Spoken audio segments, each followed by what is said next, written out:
Tere tulemast Musta kassi taro lugemisse Kaljukitsed. Siit tuleb lugemine teile nädalaks 26. jaanuar kuni 1. veebruar. Olen teile siia valmis pannud 7 kaarti ja vaatame, mis neil kaartidel teile siis selleks nädalaks öelda on. No nädal algab siit kohe müntide ässaga ja müntide äss on väga tugev rahakaart. Aga mina arvan seda, et teile alles pakutakse mingisugust head raha teenimise võimalust. Sest järgnevad kaardid räägivad seda, et tuleb tugineda faktidele ja tuleb hoolega läbi lugeda kõik lepingupunktid, sest kuukaart siin 3. ütleb seda, et kui miski asi on liiga hea, et olla tõsi või liiga halb, et olla tõsi, siis see nii võibki olla, et see pole päris tõsi ja et tuleks nagu kontrollida. Enne kui kusagile te alla kirjutate, siis kontrollige. Ja siin see teine kaart räägib sellest, et tuleb tugineda faktidele. Nii et see ongi kinnitus sellest, et kui teile pakutakse mingit superhead raha teenimise võimalust, siis tuleb seda korralikult kontrollida, et kas see ikka on nii hea, kui teile räägitakse. 4. kaart selles ülemises reas on sauade 3 ja sauade 3 minu jaoks tähendab seda, et te ootate mingisugust uudist. Ja võib-olla siis ootategi vastust sellele pakkumisele, olete omapoolse mingisugused seisukohad öelnud ja nüüd ootate vastust. Ootate, no oodake, ega midagi teha pole, mina seda vastust ei näe praegu, et ma näen seda ootamist ainult, et võib-olla see vastus ei tule nii ruttu, kui te siin arvate ja loodate.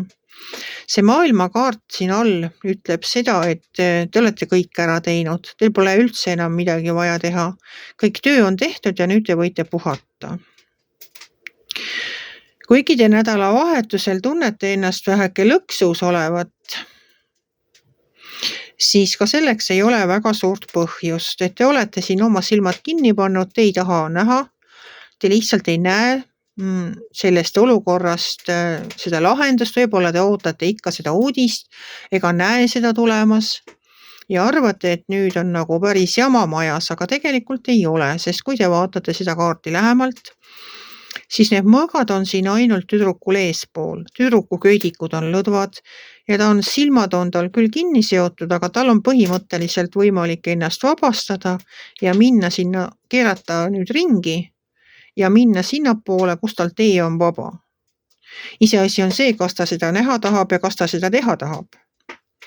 Ja selle nädala lugemise viimane kaart on karikate 6 ja karikate 6 räägib sellest, et on aeg teha väikeseid kingitusi, teha väikeseid heategusid.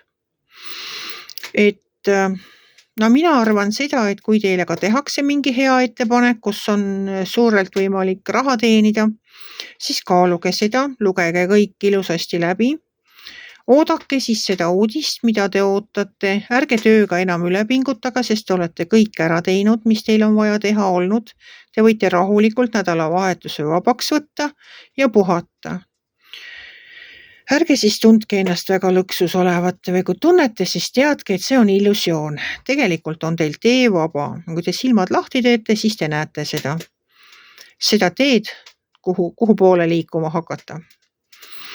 Ja nädalavahetusel ongi hea aeg teha väikeseid kingitusi, tähistada jaanuari lõppu ja veebruari algust, veeta aega perega, teha midagi sellist, millest teil kõigil on hea meel, teha midagi koos.